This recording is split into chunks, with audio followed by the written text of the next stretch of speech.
Le siège présidentiel est vacant, personne ne veut en parler. Et je vais vous dire pourquoi. Ça, je peux faire rapidement une parenthèse. Tout le monde sait qu'il est malade et qu'il est allé se soigner à l'étranger.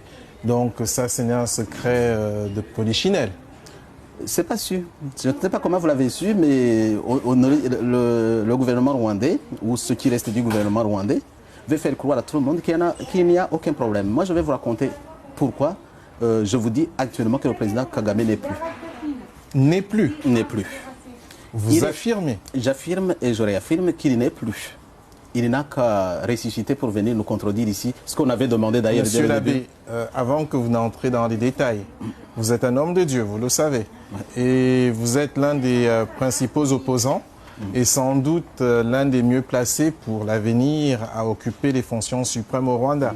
Donc en avançant ces propos, vous jouez totalement votre crédibilité. Je sais, vous êtes au fait. Je suis conscient de ça. Et y compris peut-être des poursuites de la part des autorités rwandaises. Je suis tout à fait prêt. Tout simplement répondu que la personne que nous recevions sur le plateau avait le droit de dire ce qu'elle veut et ça n'engageait qu'elle. Donc je signale toujours que les autorités sont les bienvenues sur Vox Africa. Nous n'avons pas de parti, un camp comme dans l'autre. Nous, c'est tout simplement les faits. C'est d'ailleurs dommage, on aurait aimé avoir un contradicteur. Il n'y en a pas. Peut-être que lors d'une autre émission, on aura cette fois la version côté pouvoir. En attendant, c'est l'opposition. On avait pensé que c'était un cancer fulgurant dont il souffrait, mais en fait, c'était pas ça. C'était, ils ont dit nervous breakdown. Nervous breakdown, c'est que le cerveau était complètement, le système nerveux était complètement désintégré. Il ne pouvait que le placer en soins palliatifs. Donc il y souffrait beaucoup.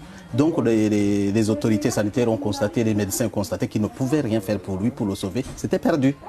Alors ils ont décidé de le placer en soins palliatifs là-bas.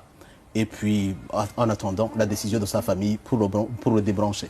Parce qu'ils avaient établi, et ça c'est l'information, qu'ils ne peuvent pas revenir à la vie. En fait, ils ne peuvent pas, ils ne peuvent pas le sauver. Donc vous êtes catégorique.